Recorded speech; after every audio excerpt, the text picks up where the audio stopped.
하나님 말씀 신명기 32장 1절에서 4절 말씀을 보겠습니다. 31장 30절부터 읽어드리겠습니다. 모세가 이스라엘 총회에게 이 노래의 말씀을 끝까지 읽어 들리니라. 하늘이여 귀를 기울이라. 내가 말하리라. 땅은 내 입의 말을 들을지어다. 나의 교훈은 내리는 비요 나의 말은 맺히는 이슬이요 연한 풀 위에 가는 비요 채소 위에 단 비로다. 내가 여호와의 이름을 선포하리니 너희는 위엄을 우리 하나님께 돌릴지어다. 그는 반석이시니 그 공덕이 완전하고 그 모든 길이 공평하며 진실무망하신 하나님이시니 공의로우시고 정직하시도다. 아멘. 하나님의 말씀을 대할 때 우리를 위한 말씀이라 이러한 생각을 버려야 됩니다. 선악과를 먹은 인간들은 하나님은 우리를 위해 말씀하신다라고 생각을 해요. 모세의 노래도 마찬가지입니다. 하지만 하나님의 말씀은 오늘 본문에도 나와 있지만 여호와의 이름을 선포하는 말씀입니다. 어떻게 여호와 이름을 선포하시는지 1절부터 보게 되면 하늘이여 귀를 기울이라. 내가 말하리라. 땅은 내 입의 말을 들을지어다. 앞서서 하나님께서 천지를 불러 정인으로 삼는다고 하셨죠. 하늘과 땅은 귀가 없지요. 그러나 하나님께서는 하늘이여 귀를 기울이라. 내가 말하리라. 땅은 내 입의 말을 들을지어다. 이렇게 말씀합니다. 이 하늘과 땅은 약속의 땅이요 약속의 땅의 하늘입니다. 약속의 땅의 하늘은 하나님의 말씀대로 시행하는 하늘이에요. 이스라엘 자손들이 율법대로 살아간다면 하늘에서 이른 비와 늦은 비를 내립니다. 2절에 하나님께서 직유법으로 말씀을 하셨죠. 나의 교훈, 나의 말. 나의 교훈은 내리는 비요 나의 말은 맺히는 이슬이요 연한 풀 위에 가는 비요 채소 위에 단 비로다. 비, 이슬, 가는 비, 단비. 하늘에서 내리는 거거든요. 하나님의 말씀이 그러하다라는 겁니다. 이렇게 말씀하시는 이유가 있습니다. 하늘과 땅은 철저하게 그 약속의 땅에 있는 이스라엘 자손들이 말씀에 순종을 하게 되면 땅은 그 소산을 냅니다. 젖과 꿀이 흐르는 땅이 되고요. 하늘은 방금 하나님께서 말씀하신 대로 이른 비 늦은 비를 내리고 이슬을 내리고 그리고 가는 비를 내리고 단비를 내리는 하늘과 땅입니다. 그러면 왜 하늘과 땅에게 내 말을 듣고 귀를 기울이라 이렇게 말씀을 하시는가? 약속의 땅은 방금 또 말씀드린 바와 같이 신명기 11장 14절에 나오고요. 레위 26장 20절에 보면 하늘과 땅에 대한 말씀이 나오는데 이 하늘과 땅은 철저하게 율법대로 시행하는 하늘과 땅입니다. 이방의 하늘과 땅은 달라요. 그래서 하늘이여 귀를 기울이라. 땅은 내 입의 말을 들을지어다. 이렇게 말씀하고 있는 겁니다. 하나님의 교훈은 내리는 비요 나의 말은 맺지는 있으리요 연한 풀 위에 가는 비요 채소 위에 담비로다. 이렇게 말씀을 하시니까 사람들은 이 말씀을 어떻게 이해하느냐 하면 앞서 제가 말씀드린 이 신명기 11장 14절이나 레위기 26장 20절에 나오는 하늘과 땅이 하는 그 기능을 보지 않고 하나님은 내리는 비시고 또 이슬이 되시고 가는 비도 되시고 단비도 되시니까 하나님의 말씀이 우리를 살리는구나, 살리는 방향으로 생각을 해요. 하나님께서 말씀을 하실 때는 한쪽 면을 말씀을 하시면 다른 면이 있다는 것을 기억을 해야 됩니다.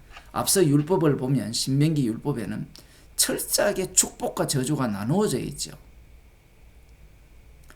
단비가 되신다면, 하나님의 말씀이 단비가 되신다면 그 하나님의 말씀은 달지 않는 선비도 되죠. 저주가 된다라는 겁니다. 지금 그 말씀을 지금 내포하고 있는 말씀이에요. 왜 그렇게 봐야 되느냐 하면 하나님은 애누리가 없습니다. 철저하게 말씀대로 행하시는 거예요. 말씀에 순종한다면, 하나님의 말씀에, 하나님의 교훈에 귀를 기울인다면 이른 비와 늦은 비를 내리고 이슬도 내리시고 가는 비도 내리시고 단비도 내리시겠죠. 하지만 하나님의 말씀에 순종하지 않는다면 하늘이 이슬을 내리지 않습니다. 그러한 말씀이 학개서 1장 10절에 나와요. 한번 보겠습니다.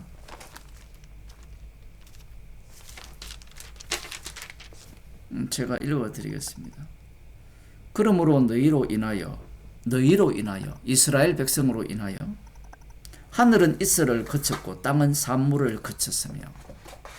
너희가 누구냐면 신명기 32장 이 뒷부분에 보면 하나님의 자녀입니다. 하나님의 자녀이기 때문에 우리는 이런 생각을 할 수 있죠.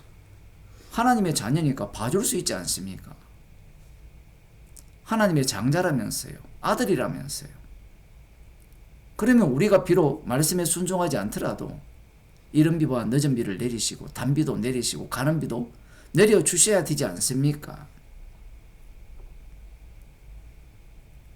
그러한 생각을 인간들이 할 수 있어요. 마치 오늘날로 치면 내가 예수님을 믿으니까 내 사랑하는 아들은 천국 가야 되지 않습니까? 내 사랑하는 딸은 천국 가야 되지 않습니까?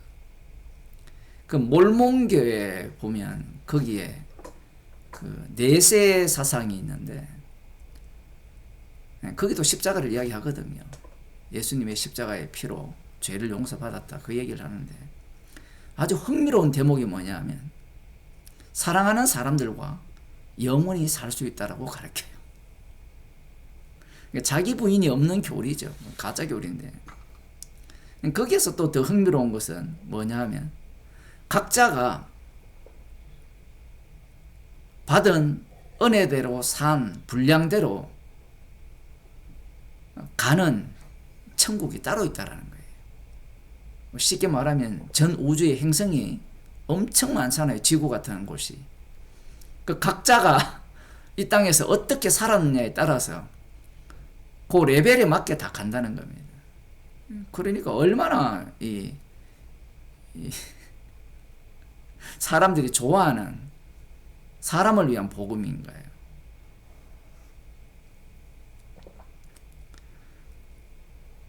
하나님의 말씀은 축복과 저주로 나눠져 있고 이 축복과 저주를 그대로 시행하시는 분이 여호와의 이름입니다.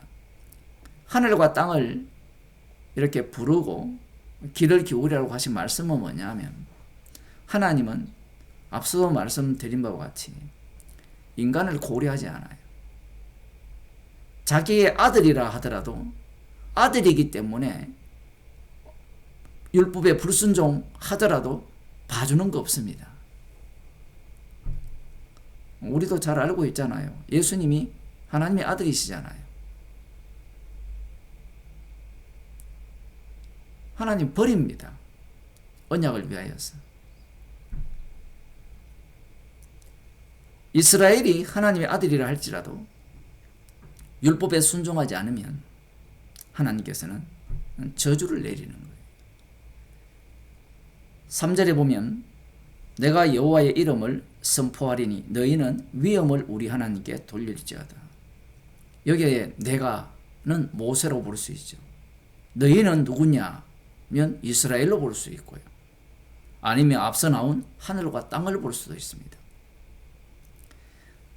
여호와의 이름을 선포하는데 선포 말만 하면 되는 게 아니라 그 선포하는 것이 실제로 이루어지죠. 하늘과 땅을 통하여서. 방금 학계 1장 10절에서 보았듯이 이스라엘 백성으로 인하여서 하늘은 이슬을 그치고 땅은 그 소산을 내지 않죠. 그 자체가 여호와의 이름을 선포하는 내용입니다.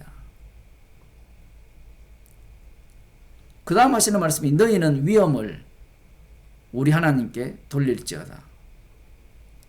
하나님의 위대하심을 드러내라는 거예요. 그러면 하나님의 위대하심을 어떻게 드러내느냐? 이 구원론에 미쳐 있는 사람들은 우리가 이 하나님의 말씀은 내리는 비고 이슬이고 가는 비고 단비기 때문에 이 말씀에 순종하여서 하나님의 위엄을 위대하심을 우리가 드러내는 삶을 살아야 된다. 이렇게 가르치거든요. 성경을 읽어도 깨닫지를 못해요. 한글이 안 되는 겁니다. 뭐 히브리어를 안 봐도 돼요. 지금 그 얘기를 하는 게 아니에요. 우리가 보기에는 명령력으로 되어 있는 것 같지만 하나님의 말씀은 어떻게 진행됩니까? 빛이 있으라 할 때 충성, 빛이 있겠습니다. 이렇게 나옵니까? 율법을 볼 때는 다 그렇게 봐야 돼요. 위엄을 어떻게 나타내느냐 하면 말씀대로 이스라엘 백성들이 거기에 들어가 버립니다. 들어가 버리면 거기에 갈려서 말씀만 남게 돼 있어요. 이스라엘은 말씀을 드러내기 위한 하나의 재료에 불과한 거예요. 재료에. 인간이라는 게 그렇잖아요. 뭐 어제도 비행기 폭파 사고로 뭐 179명이 죽었지만 사라졌잖아요. 설교하는 저도 마찬가지고 모든 사람이 사라지게 되어 있어요. 흙으로 왔으니 흙으로 돌아가게 되어 있습니다. 남는 것은 말씀뿐이에요. 그것이 여호와의 이름을 선포하는 현장이 되는 거예요. 그럼 여호와의 이름을 그 위대하심을 하늘과 땅은 드러내거든요. 그럼 이스라엘은 어떨까요? 드러냅니다. 그것이 이제 뒤에 나오거든요. 이스라엘 백성들이 언약을 배반하니까 하나님이 그들을 심판해버립니다. 이것이 하나님의 위엄을 드러내는 방식이에요. 인간들은 하나님이 아들이니까 구원하시는 것이 오히려 살리는 것이 위엄을 드러내는 것이지 않겠느냐. 그런 식으로 위엄을 드러내지 않습니다. 그래서 4절부터 보게 되면 그는 반석이시니, 반석이라는 말은 산과 같다라는 표현이라고 볼 수 있습니다. 그 반석은 변하지 않는다는 의미를 담고 있고요. 그 공덕은 하나님께서 행하시는 일이 완전하다라는 거예요. 완전하다. 누가 보더라도 완전하고 그 뒤에 보면 그 모든 길이 공평하며, 옛날 성경은 공평으로 되어 있는데 공정하다라는 거예요. 그 모든 길이. 그리고 진실하시고 불법이 없으신 분입니다. 지금 이 얘기를 왜 하는지를 아셔야 돼요. 그 뒤에 보면 공의로우시고 정직하시도다.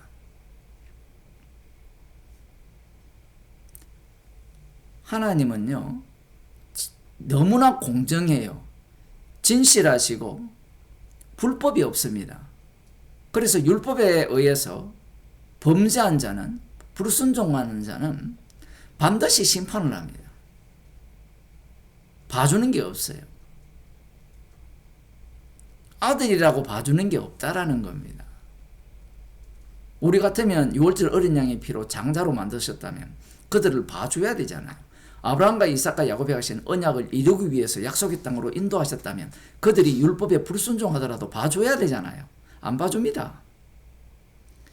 그러한 봐주시지 않는다, 말씀대로 행하신다라는 것을 말씀하시기 위해서 그는 반석이시고 공덕이 완전하시고 모든 길이 공정하며 진실하시고 불의가 없고 불법이 없고 공의로우시고 정직하시다라는 거예요. 이런 분이 진짜 하나님입니다. 그러니 이스라엘을 만들었으니까 이스라엘을 위하여서 하나님의 이 공의로우심과 정직하심을 꺾으세요. 율법대로 하지 않아야 됩니다. 이런 논리가 통하지 않는다라는 거예요.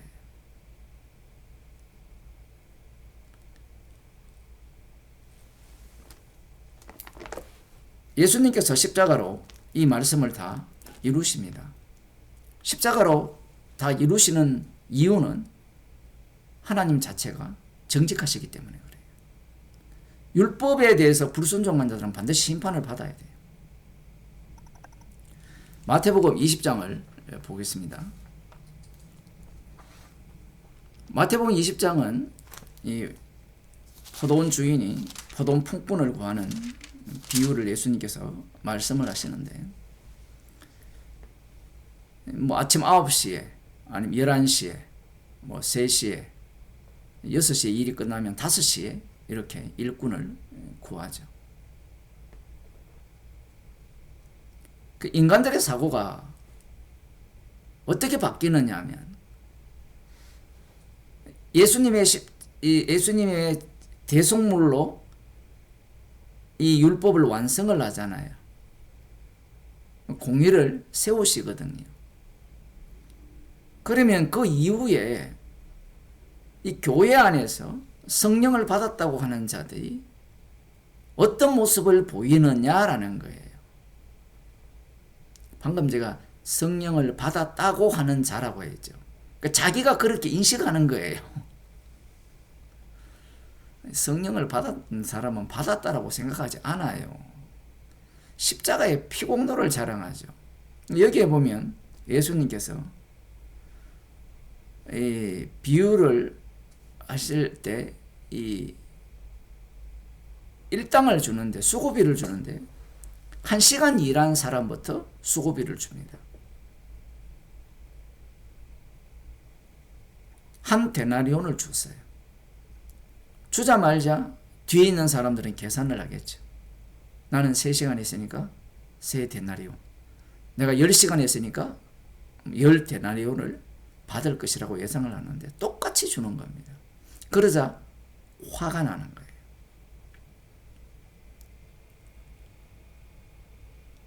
공평해야 되지 않느냐는 거예요. 우리의 논리는 그렇잖아요. 일한 만큼 주시는 게 공평한 거잖아요. 그렇지 않나요? 그것이 인간들이 갖고 있는 사고방식입니다. 예를 들면 이런 거예요. 교회에 헌금을 10억을 한 사람이나 1억 한 사람이나 주님 보시기에는 똑같다 그러면 사람들이 누가 헌금을 하겠습니까?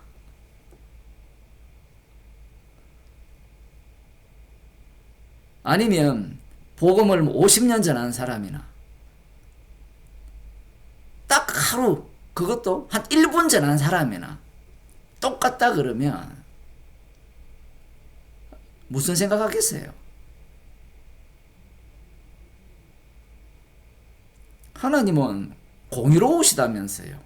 공평하시다면서요. 정의롭다면서요. 그러면 일한 만큼 주셔야 되는 게 아닌가요? 주님의 일은 주님이 홀로 다 이루셨거든요. 주님의 목숨을 대속물로 내어놓으셨잖아요. 그 일의 원칙이에요. 그걸 절대로 깨지 않습니다. 지금 일찍 온 사람들의 문제가 뭐냐면 주님이 십자가에서 다 이루셨다는 것을 철저하게 부정하는 자들이에요. 반드시 이런 자들이 등장을 합니다. 여러분, 목사들이 그런 사기를 치잖아요. 여러분 헌신하고 봉사하고 열심히 섬기면 하늘에서 큰 상급을 줄 것입니다. 사기꾼들이죠. 주님은 공의로운 분이기 때문에, 반석 같은 분이기 때문에 원칙을 절대로 깨지 않습니다. 십자가의 피 공로에 더하거나 빼는 것들은 용납하지 않아요. 육에 속한 인간들은 분명히 이러한 복음을 듣고 알매도 불구하고 몸으로 체험까지 하겠죠. 했음에도 불구하고 이 자기가 한 일에 대해서 잊을 수가 없어요. 내가 이만큼 열심히 하고 이만큼 봉사하고 이만큼 기도하고 이만큼 애썼는데 나를 왜 안 알아줘? 주님은 냉정하게 안 알아줍니다. 내가 준 피가 있느냐를 물으세요. 내가 준 은혜가 있느냐. 못 견디죠.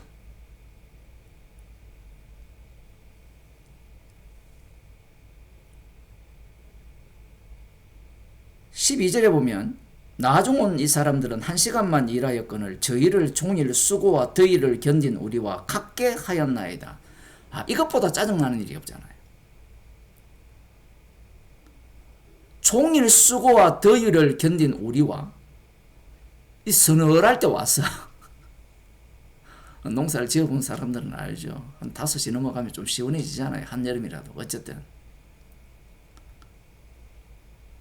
그들과 동일하게 취급하는 것에 대해서 용서 못하죠. 주인이 그 중에 한 사람에게 대답하여 가로되 친구여 내가 네게 잘못한 것이 없노라. 내가 너와 한 데나리온의 약속을 하지 아니하였느냐. 네 것이나 가지고 가라. 나중은 이 사람에게 너와 같이 주는 것이 내 뜻이니라. 이미 주인의 뜻은 확정되어 있는데 이 시장에서 놀다가 빈둥빈둥 놀다가 지옥 갈 인간들을 끌고 와서 주의 일에 사용을 하니까 하는 말이 주인의 뜻을 바꾸세요라고 하는 거예요. 오늘은 목사들이 주인의 뜻을 다 바꿔버렸죠. 교인들도 그걸 원하 봐요. 그런데 주님은 주님의 뜻을 안 바꿉니다. 인간들은 공정한 것을 좋아하죠. 그래서 주님은 그 공정으로 응답을 해주십니다. 십자가의 방식으로.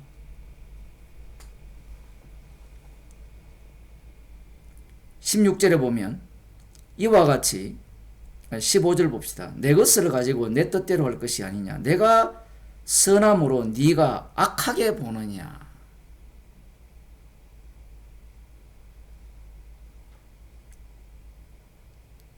십자가 지신 분을 악하게 만들어버려요.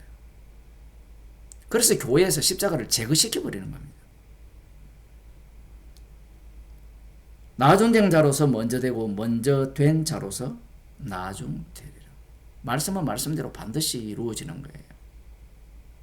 왜? 주님은 조금의 양보가 없어요. 철저하게 원칙을 지킵니다. 십자가에서 다 이루심을 양보하지 않습니다. 기도하겠습니다. 하나님 아버지, 십자가에서 홀로 다 이루신 주님을 전가하기 위한 세상이요, 주님을 전가하기 위해서 우리들을 주의 백성으로 불러주심을 감사드립니다. 주의 이름만 남기기 위해서 우리들을 이 땅에 살게 하시고 십자가의 피 공로만을 자랑케 하기 위해서 살아가게 함을 감사하는 주의 백성이 되게 하옵소서.